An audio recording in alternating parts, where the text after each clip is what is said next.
And we are live. Woo! Great fun to be Yay! live. Woo! And listen, I listen, everybody. I'm here with the wonderful Elizabeth Law, and Elizabeth, you're setting a record now for NBN, the channel that I host. You're the first guest out of 200 who's been on 3 times, and I have Tiger's a cool. I love it. feeling this is going to be the third of many. I So hope. so I'm just going to introduce myself because I forget. I'm Mel Rosenberg. I am the host and actually the founder of the children's literature channel of the New Books Network. And I'm here with the wonderful, wonderful editor, Maven, Elizabeth Law, who currently works with Holiday House. But you have such a wide history in this industry, and you're the most forthcoming interviewee, and I'm going to forthcome you today because I have lots of questions to ask. Okay. So, Elizabeth, so in addition to your history, we've talked about this on previous shows. Um, a few words about you and what you do today. You can shout out about your editorial services, which are wonderful. Okay. Well, I'm just transitioning. I work at Holiday House Books for Young Readers, and I'm just transitioning to a new role there, which is editor at large. So I'll be acquiring and editing books for them, rather only working on projects I like rather than staying as a full-time employee. And that's a very common thing for editors of a certain age and level, and I'm excited about that. And I have a business called E-Law Reads, where I consult with people on anything in children's books, on getting an agent, on just working with them on a picture book, on they've gotten very encouraging responses on their novel, but they can't break through. You can visit my website. Maybe we'll plug my website at the end and you can see what I offer. And then the overview is I was a kid who was crazy about reading. When I was in high school, the public librarian in my town and I founded a children's book discussion group because I just kept loving reading new books by my favorite children's writers. And then when I went to college, I studied with a famous critic named Zena Sutherland. And Zena told all these stories about editors she knew in New York, like the famous Ursula Nordstrom, who was Maurice Sendak's editor and Laura Ingalls Wilder editor, and who published The Giving Tree. And I would hear these stories from Zena Sutherland, and I thought, that is the job for me. So after college, I moved to New York. I got hired as an assistant at Viking Children's Books in 1985, and I've been in the business ever since. It's all I do. It's my vocation. And the one other thing I'm going to say is I'm the daughter of an economist. And I know we're going to talk about money today, and I have a feeling that I'm a little more interested in the money side of it because of this upbringing that I have. So that's succinct and wonderful.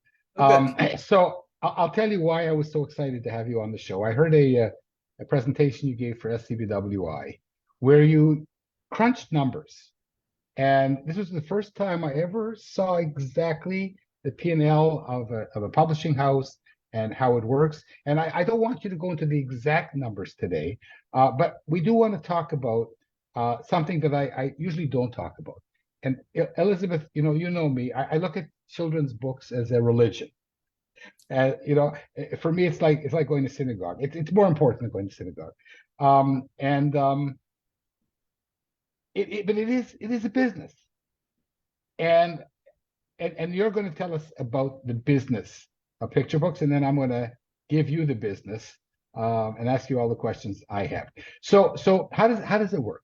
How much does it cost for a traditional publisher to make a picture book, and how do they make money or lose money? Okay, a picture book. I actually printed out an estimate sheet from a picture book on Holiday House's spring list. And I will not mention what the book is, but this is one of the books we published in the spring. So we are going to charge, I'm pretty sure $18.99 for the book. Let me just double check. Yeah, picture books cost $18.99. Usually when we publish them at Holiday House, when Random House publishes them, when Viking publishes them. I work for a traditional children's publisher, and that's what I know. I can't really speak about tiny little presses or presses in other countries. So the book costs $18.99, and depending on how many copies we print, obviously the price gets lower if we print more copies. If you add in the royalty that we pay the author and the artist, it costs us, I'd say, about $3.33 to print that book. Okay, how many copies, Elizabeth? That's for 4,000 copies. Okay, is And that a if normal, we is that a did normal run? 7,500, it's not bad. If we did 7,500, it would go down to $3.23. But what I want to say is, So what's it? So you make can I just say one $50 a thing? book? There's one, I know that this is a picture book podcast, but I want to say that it costs much more right now to print novels, middle grade novel, Harry Potter, Meg Medina. I don't know what you're reading, but it's interesting because for a while picture books were the challenge, and now it's novels and picture books. And I think this is very interesting, Mel. Listen, you could talk 1 second. You could talk about middle grade. This is the children's literature channel. Exactly. I should be talking about middle grade and chapter books and young adults, but you know, I have this fixation. Right, you love picture books, and I love picture books. Everybody loves picture books. And the reason picture books are so much cheaper is that we print them abroad, and then we spend 12 weeks shipping them to the United States. And so right now, the big challenge in terms of physically manufacturing books, and I say right now because this changes with time and things are cyclical, but the big problem is that printing presses in the US, they're printing much less, and they have you guys know it, fewer magazines are being printed and so forth. So there are fewer presses to choose from, which keeps the competition higher, and there's less paper to choose from. And that's actually kind of a problem for us. So where our margins are tightest are right now with middle grade and young adult novels, and not with picture books, which you think would be harder because they're so beautiful and gorgeous, and because you pay an author and an artist. So let's crunch a little, just a tiny bit. So you, for a picture book, you pay the illustrator. Right. How much would the average be of paying the illustrator? I don't think there's an average, but talking for a major house like us, I can't imagine asking somebody to illustrate a full picture book for less than $10,000. And they usually get a little bit more than that. And of course, big stars get a lot more than that. And remember that money is not a flat fee. It gets earned out by every copy of the book that's sold. So if the book ends up being a big hit, they'll continue to make money on it in royalties. Okay, and the author? The author in a picture book often will get less. So we might pay an author $5,000. We might, I'm trying to think of who's a famous picture book writer, but we base what we're paying a little bit on a little bit on the amount of work you have to do, but a lot based on how many copies we think we can sell. And so remember, I want to say one more thing. Because I know you're a picture book writer, Mel, you're going to get paid less in your initial check, but the amount of copies that we have to sell to earn out your advance, so that we've made your $5,000 back in the copies, you're going to get a royalty check much faster than the illustrator. So I hope that makes you feel better. No, everything makes me feel good when it comes to picture books. I feel the same way. So Elizabeth, a 4,000 initial run. That's low, but it's as low. I don't think we print lower than that. No, okay. So can you break even selling 4,000 books? That's a great question. I think you can break even selling 4,000 picture books if you haven't hired a famous artist who. No, but look, Elizabeth, listen, the real thing, I have a couple of things to say. One is, I think when I first started in the business in the 80s, when school and library markets were still going strong, almost every book made a little bit of money. Now I think it's a little bit more a business, a little bit more that the bigger books carry the smaller books, because now when a book's a hit, it sells so well. That we probably have but we make money a lot of different ways on a book. So yeah, I think that if you sold for, the question with selling 4,000 copies of a book is it worth all the time that everybody put into that book, including all the time that the editor and the art director and the production team and the managing editor and the sales force, etc. Is it worth it if we're just going to scrape by and make a little bit of income? Maybe, I think we would hope to make more. Yeah, because it depends, of course, like economics, how you figure the in-house expenses. But just based on what you've said, if you're paying the illustrator $10,000 minimum, and let's say you're paying the lucky author $5,000 advance on royalties, you're out of pocket $15,000 before you begun, and that's Right. out of house expenses. Right. So if you're selling 4,000 books for $3.33 each, well, you're maybe covering the advance payments and nothing more.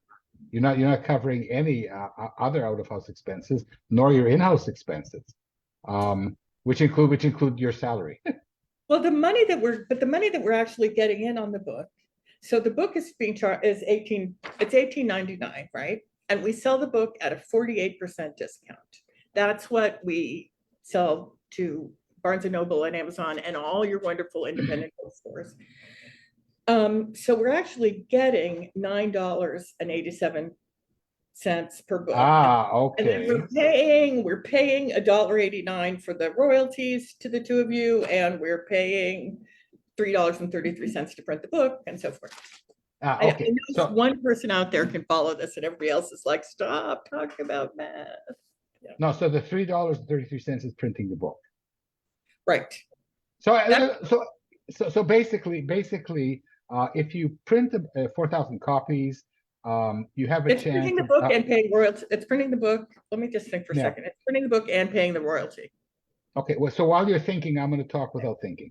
All So, so basically, the bottom line is, if you sell about 4,000 books, you're breaking even. And then, of course, you have the chance that the book is going to become a hit, have further prints, editions, a long tail, become a important backlist book. But you never know. I'm not sure that we would really be happy with if we only sold 4,000. But if we then kept selling it in paperback, and so forth, you're right. That's where it. But also, 10,000 is not a lot to pay an illustrator. I'm trying to speak bottom line, but we would pay people who get 12 or 15. Okay, but for a big traditional publisher, 4,000 the print run is a kind of a bottom. It's small, yeah. What I've learned, initial print runs can be 10 to 20,000. So this is really interesting. So let's say out of 10 books that you publish, how many become hits? I'm going to guess, but I want you to tell me. Oh my God. How many become hits? I don't, out of 10 books, well, it depends. I mean, I would say our model is more that some books sell to school and libraries, and that's a slow and steady, the reviews come out, libraries keep ordering, the paperback comes out, libraries keep ordering. Would you call that a hit, or would you call that a nice, slow and steady money maker? A hit is a book that we reprint and we've sold, depending on expectations. If we have a novel that sells 20,000 copies in hardcover during the year, that's almost always a hit, unless we've hired James Patterson or someone, who, right. So, but I don't know what the percentage is. And it's interesting, I'm not the publisher either. So I don't see all the sales numbers in the same way. Okay, but most maybe picture books, how many books? One in 10 is my guess also. And 9 in 10 maybe sell out the first run, and maybe don't fulfill the hopes of the author, the illustrator, the art editor, the publisher, the editor, and that makes you wonder why, I won't say fail, but why 9 out of 10 after all this trouble and hardship and being one out of 5,000 authors that gets an agent and a deal, and then picking the best artist to illustrate it, and having wonderful editors, and a great publishing house, and still 9 out of 10 aren't hits. Your comments? Well, first of all, you sound like the consultants that have been at every company I've worked for, and they come in and they say, we don't understand why you're doing all these midlist books. You should just do more that are selling really well. And we're like, wow, thank you. And it's really true. I know Farrar Straus had the only consultants of their lives and wrote this thing and said, you should be doing more books like A Wrinkle in Time. And they're like, that's what we, so yeah, wouldn't it be great if we could just do only hits? I have a few things to say. I guess my answers are always long. The first is that in the time that I've been working in the business, which is since 1985, several times I've heard about the death of the picture book, and people have come in with these different models where they were going to change things, and they were going to sell picture books at $8.99, and they were only going to sell them in supermarkets. And I remember this guy at Penguin Books, I don't know where he was from, but he called picture books flats, which I hated. And I want to point out, none of this has ever come to pass. That we are still publishing, and you know, most people I know are listening, but I'm holding up a picture book in my hands, a hardcover jacket picture book. We're still publishing the same picture book in 2024, the same format of picture book that we published when I started in the business in 1985. So something's working. That's one answer. And I don't even, all I remember is, why do we keep doing it? I think we do. I don't think we expect every book to be a hit, but we're making an educated guess on why we think the book will work. And well, Elizabeth, we said something. I have to jump in here. Go for it. Okay. I mean, you know, you guys have the most educated guess in the world of what will work and what won't work. And you know, you're up to bat 10 times, and you know, you hit a double only, or a triple or a home run 1 in 10 if you're lucky. Now, I'm being facetious here because, you know, I was in the smell industry as a What professor. industry? I was a professor of smells. Okay. Bad smells and good smells. And in the perfume business, it's the same thing. You know, you have all these perfume experts and these noses, but out of 10 perfumes that the major companies launch, only 1 becomes a hit. So it's not just books. Now shoot. Well, you're right. And something that your listeners might not know about or be interested in is, when we first sign up a book, when we sign up, let's see, we get a picture book written by Mel Rosen, and we think, oh, I love this text. So we pay $5,000 for it. And we think of somebody who would be good to illustrate it, and we offer them $12,000. And when I say we offer them, what I have to do is I fill out a form called the profit and loss form. And on the profit and loss form, there's also spaces where I make my argument about who the market is, and I make my argument about like the hook or the angle of the book. I list other titles that I think are like it and how they've done. And I also list what the author and illustrator's track record is. So all of that goes onto the form. Then the editorial director and I have to talk the president into letting us give a contract to those people. So we've started out making an educated guess about why something will work. Then by the time we're actually printing it, and you know, which is where I get the cost from, at that point, the sales reps have already, you know, that then 2 years later, the sales reps have selling material, and they've gone to their accounts and they've shown it, and we have an estimate of what people are ordering. And that's where we decide what the first print number is going to be. So that's a careful calculus of, we can end up printing fewer than we thought we were going to print 2 years before, when we thought it was a great idea to do this book, and suddenly nobody's enthusiastic about it. Or the opposite happens too. You know, the sales reps have really gotten behind something and see other angles. Well, here's the other thing. I mean, you also make educated guesses as to which books to put money into in marketing and publicity. It's true. Well, all books get some marketing and publicity. And that, I know authors think that their book doesn't get any, but I've worked at 4 publishing houses and that's always been the case. So they do all get some. And, authors on Kidlit 411, which we should shout out to, and elsewhere are always complaining. I have to market my book. Why do I have to market my book? I don't know how to market my book. I have to buy them and sell them and go to these coffee shops and whatever.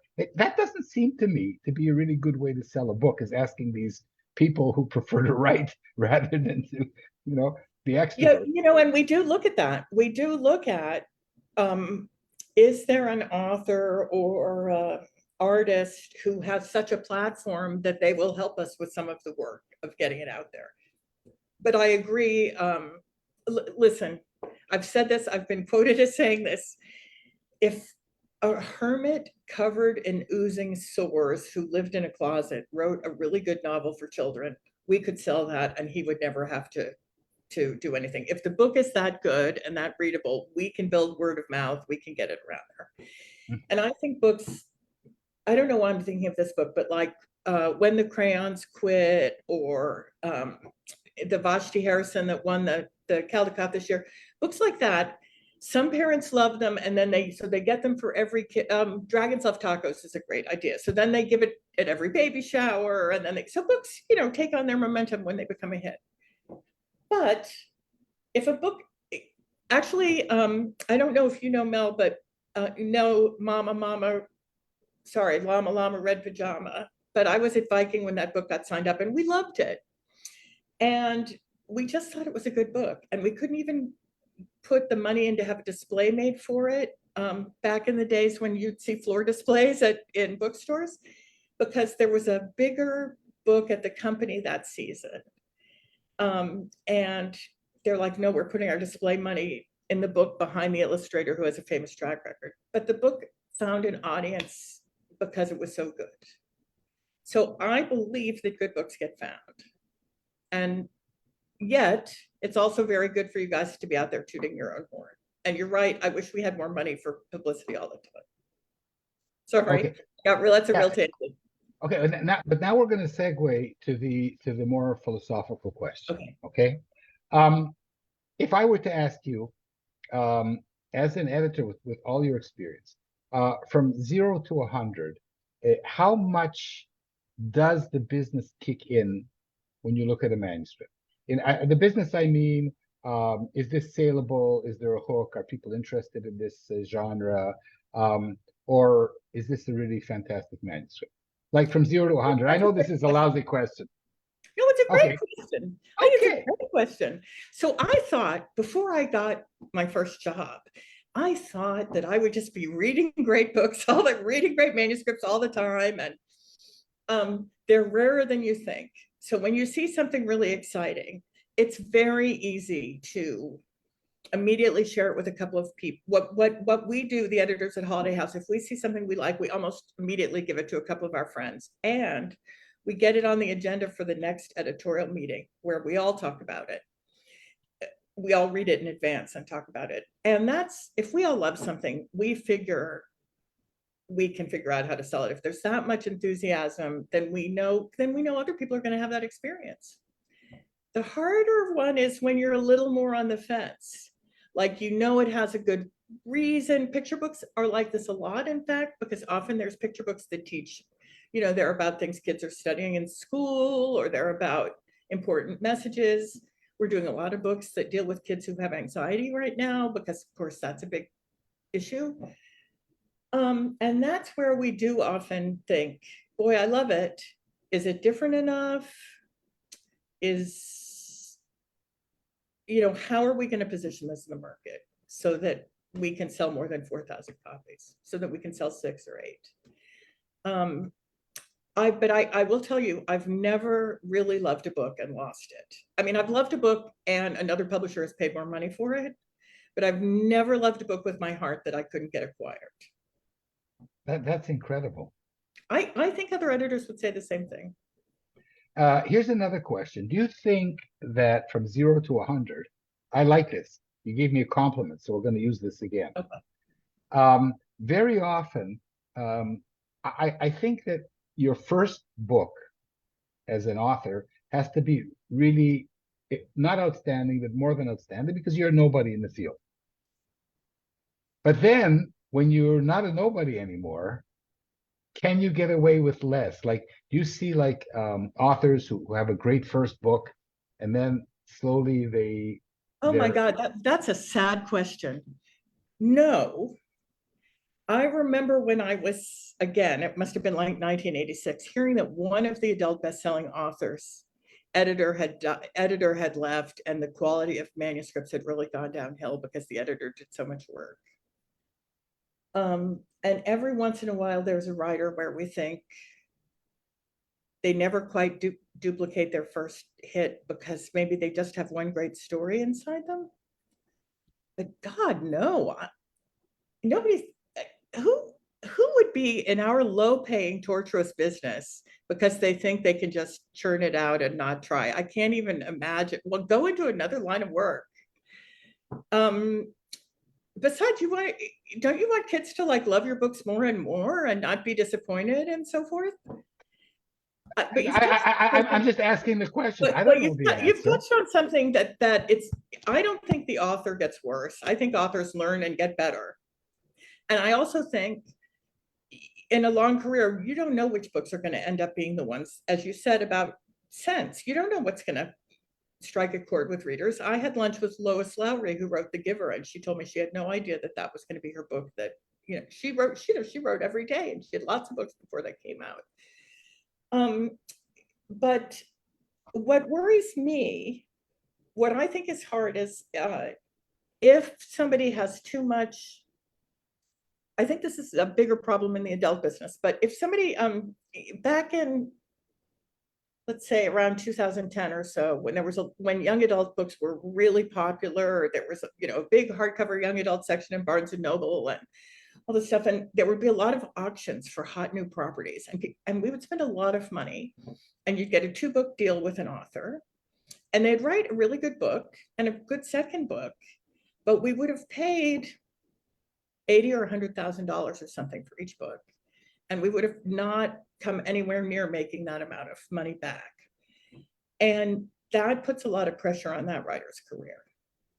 So that's where I wish I had a magic wand and I could erase writers' dubious track records. And I think it was easier when I was younger. There wasn't as much money in the business. Harry Potter hadn't happened. Twilight hadn't happened. There was, and you could publish a good writer, 4,000 copies, and then suddenly on their 4th or 5th book, they'd have a great success. Rita Williams Garcia was like that. Her 3rd book was like Sisters on the Home Front, and I remember that going and going. And at later jobs I had, if I had had 2 books by a writer that hadn't really done anything, it would have been harder to get that 3rd book signed up. Yeah, so it's kind of sad. So you get a deal. You're one of the 5,000, but chances are that you're not going to continue if your first book or 2 don't do well. I'm not sure picture book writers that's true. I think it's more true for novelists. Okay. I think picture book writers and artists, the books are so different from each other that people are looking at the individual book more. Mm-hmm. Elizabeth, you want to hear my theory? Yes, please. You can correct me. With middle grade books, I don't know whether you do this, but you can actually give them to children to read. When you come out with perfumes, you gather a focus group and you ask them questions. This doesn't always work because most perfumes don't. The focus group said, yeah, it's wonderful, and it bombs. But with young adult and middle grade, you can show it to children. My theory is, and you can correct me, is that with picture books, because, and I'm saying this as an author, most of the magic is in the illustration. And you take on a book before it's illustrated. Anytime I've ever tried to read a story, even to paid customers like my grandchildren, without the illustrations, there's nothing doing. Okay, well, you've said several interesting things there.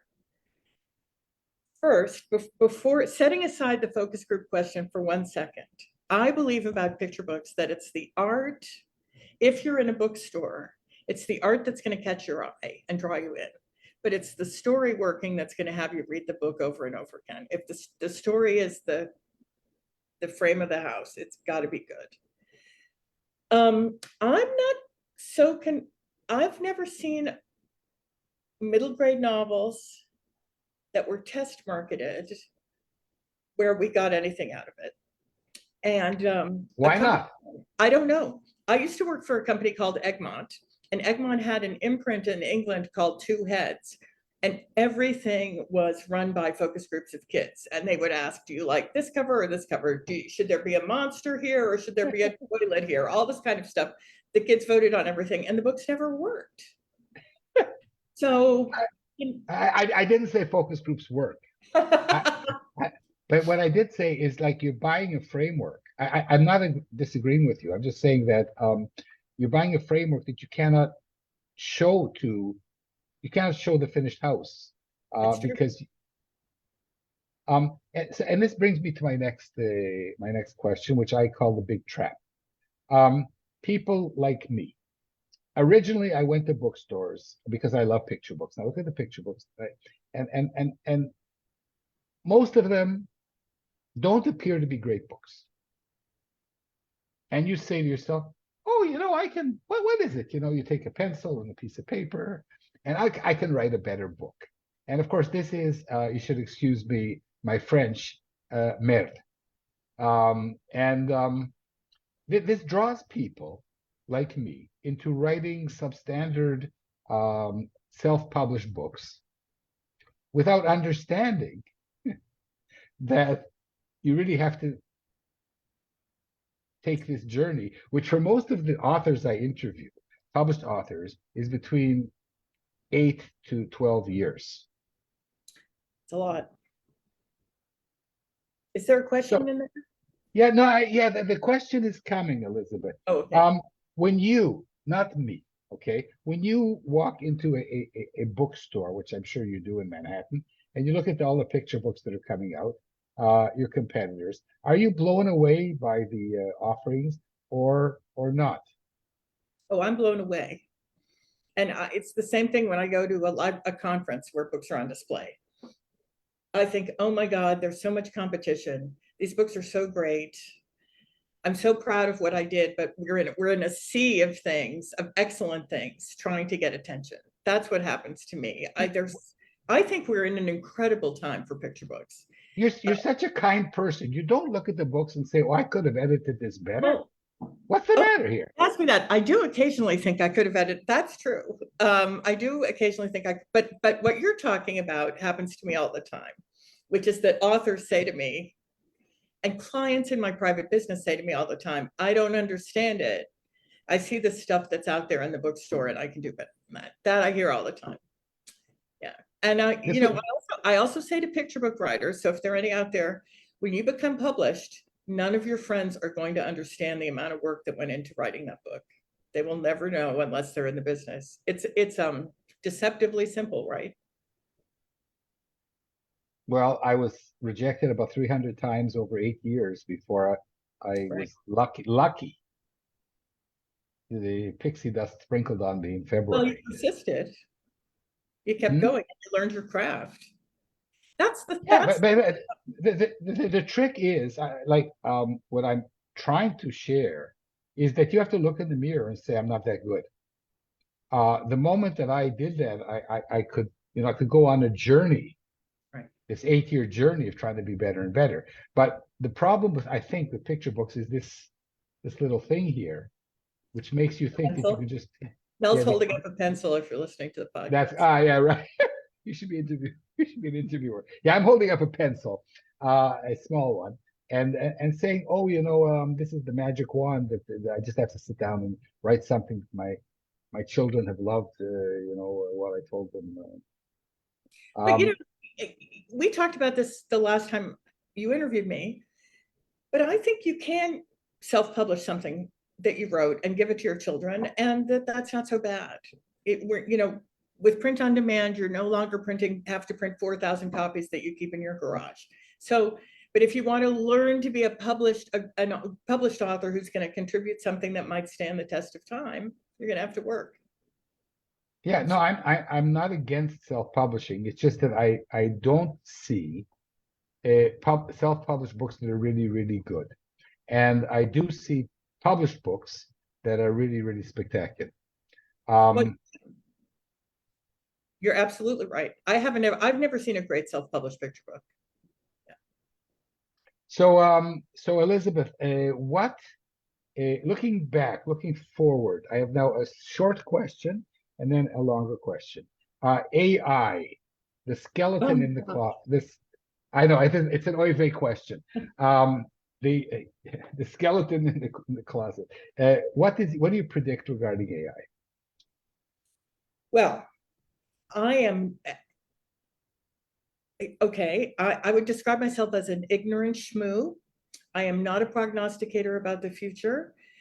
I'd like to say right now that at Holiday House, our submission policy is that we accept nothing that was created by AI, either art or text in any way. And that if you sign a contract with us, you have to sign and say that you haven't used AI to create anything. So I'd just like to get that out there.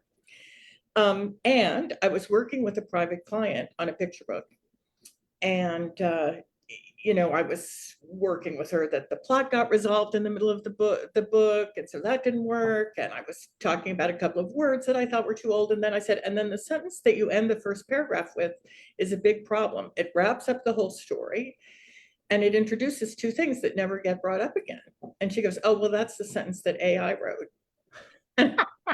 Like, well, first of all, why are you hiring me if you're just going to get AI to write this? But AI doesn't have any idea how to write a picture book right now. And I don't know what's going to happen. It's terrifying. I think it's taking over the world and it's scary.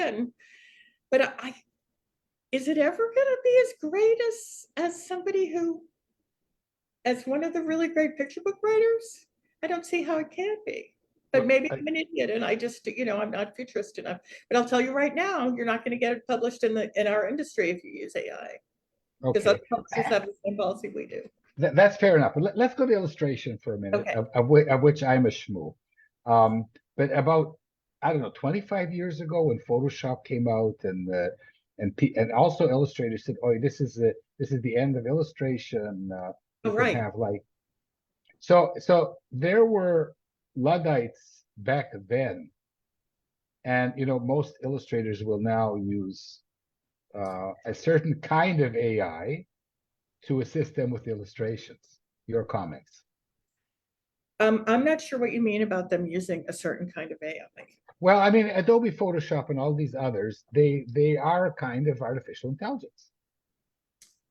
Well, I hope that this is going to sound like an answer. Um, Definitely, the majority of our picture books are actually created by artists digitally. So they're no longer mailing. 2/3 or something are not mailing in the beautiful finished art or water that we love and so forth. So, but I remember when ebooks were predicted to be particularly the death of picture books. And it was like picture books weren't going to exist anymore and parents were just going to flip through them on an iPhone with their, it was over. I'm telling you, picture books are always getting predicted to be dead. And there was a whole kids are only going to read ebooks because they love text so much. But what we learned about, let's say, 4th, 5th, and 6th graders in the States, that's about, or let's just say 8 to 12-year-olds, is they love to collect and they like to see the books on their shelf if they love them. So the ebook, which was going to be the end of the printing press, has ended up being about 20% of our sales. So I've heard about the death of picture books for a long time. And I just think there's something so magical about that art form. And it is interesting, isn't it? Think about it. The music industry has been totally disrupted. As we know, film has been completely disrupted. TV has been totally disrupted. But the books are the most, we haven't found anything that substitutes for that experience. So I'm optimistic. Okay, and the theater as well. Oh, the theater, there's nothing like it. That's true. There you go. So Listen, Elizabeth, I have a total, I actually had a prop that I wanted to show, and I'm going to okay. talk people through it who are listening. so, but I don't have a way of segueing into it, but it was something that when I found out, I thought it was really interesting. All right. If you live in America, but actually I've seen, if you live in America, you've seen this sticker on books, you know, shiny stickers always catch people's attention. Parents or teachers or librarians think it's quality. And for those of you who are listening, I'm holding up a hardcover book called A Child's Calendar by John Updike and Trina Sharp-Hyman. It was a Caldecott honor book. And it has a jacket and it has a big Caldecott sticker. You know, it has the actual sticker glued onto the jacket. This sticker costs us 40 cents for every book we put it up. We pay 10 cents to the American Library Association for a royalty for using this image. And the rest of the money is the labor that comes in the warehouse from individually hand stickering it. So sometimes on a picture book, this is another Caldecott honor book by the same illustrator, Trina Sharp-Hyman. But here, it's printed on, so it only costs us 10 cents a book. And these are the kind of heartbreaking decisions. You know, you want the beautiful, actual physical sticker that reflects light on every book, but it's going to cost you an additional 30 cents a book. And that can absolutely affect the amount of money you're taking in. So these are the weird decisions we make in our business. So you have presciently, if that's the right pronunciation, answered my next question. Oh, great. Which no, terrible. Which was you're supposed to say, "Oh, that's a great question," and you answered it without my asking it all. But I'm just going to ask it anyway. What would you do differently in the publishing business? Yeah. Is there anything that you've second Oh, if I guessed? could take a magic wand and change things. Yeah. Oh, other than the Caldecott stickers.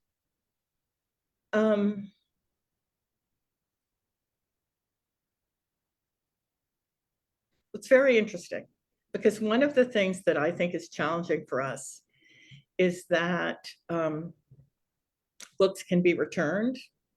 So, you know, how many businesses can you just ship everything back to the person who sells it to you? And that's a problem. But at the same time, it does mean that people are willing to take a chance on books that they might not take a chance on. And I thought of something else that I wanted to change. Let's see.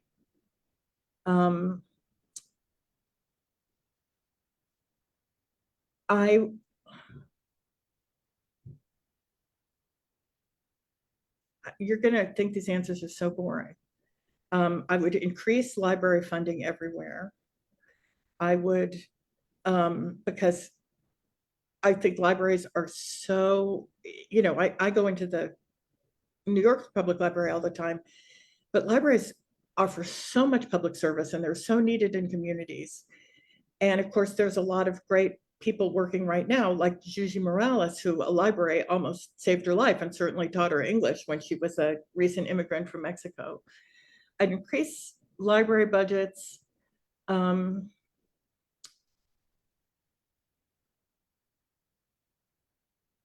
second. I would force sales reps. This is really, but my magic wand thing is if people have had a few books, and I am talking more novelists than picture book writers, a few books that haven't broken through, I would have the magic power to say, so what?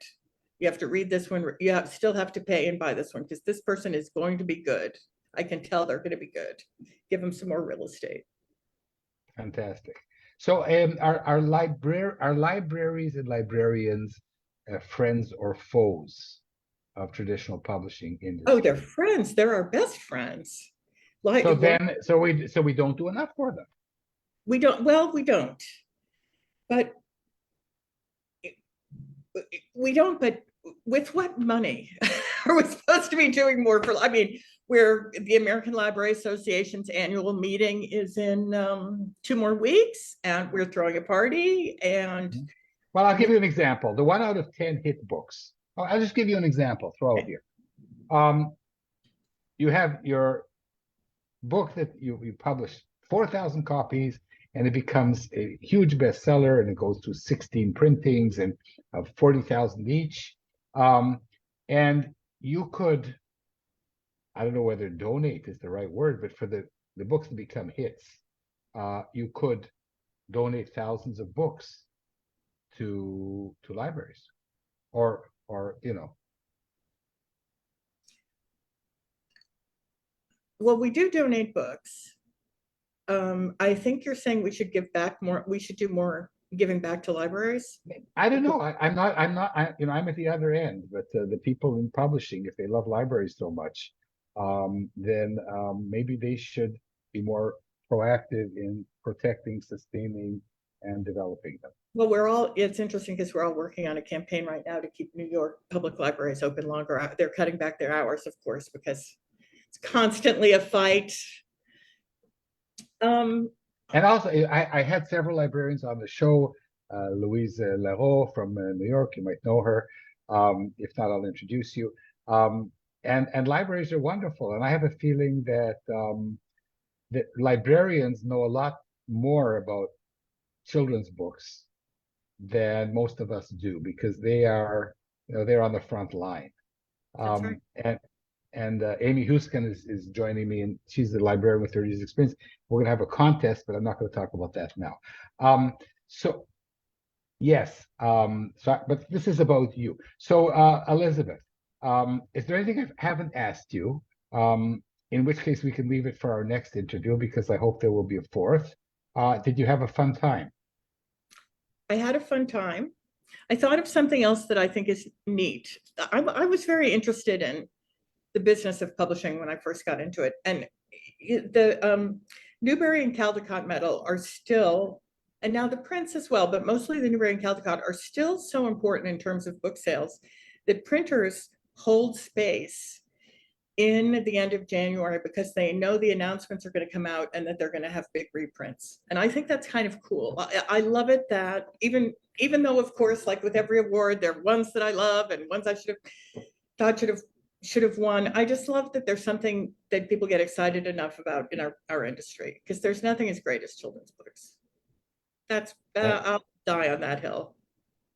And so what we're trying to do really, maybe, is find this commonality and say, okay, even churches and synagogues and mosques have to support themselves financially. Right. So if you look at the as picture books or children's books as a calling, right? You still have to support the calling. Absolutely. And what you've shared with us is so optimistic that I'm really glad for this interview.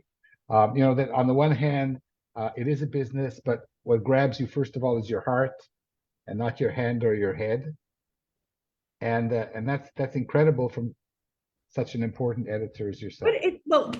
Thank you for calling me important when I'm actually anyway. It is true though, Mel. Think about it. Picture books are expanding. Publishers are growing their lists. Unlike music, movies, and TV, all of which are struggling, it's kind of amazing how the book has come through. I just think it's because there's no experience that duplicates it. So we will talk about that perhaps in our next interview, the experience of picture books. It's funny, I took Little Red Riding Hood down to show everybody the printed sticker, and now I'm just thinking, I just want to, instead of going back to work, I just want to sit here and reread it. It's one of my favorite picture books, the Trina Shard-Hyman version. Oh, actually, this is a cool thing for those of you who are watching. And again, the book I'm talking about is Little Red Riding Hood, retold and illustrated by Trina Shard-Hyman. Here's at the end, Little Red Riding Hood and her grandmother, after the grandmother has been rescued, are sitting at the table, and this book was controversial because the grandmother's having a glass of wine. Oh, well. That's another oy vey, but we're not going to go there. Okay. That one won't be any fun. And we want to have Thanks, fun. Mel, it was great. So I've been with the Incredible for the third time. You should get an award for this. I'll prepare a sticker for you. With Elizabeth Law, a wonderful editor, Holiday House, and so many other accolades in your background. And I am Mel Rosenberg. I am the host of the Children's Literature Channel for the New Books Network.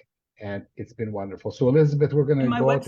my website is Yes, Elaw Reads, ELAWREADS. elawreads.com, and Elizabeth tells it like it is.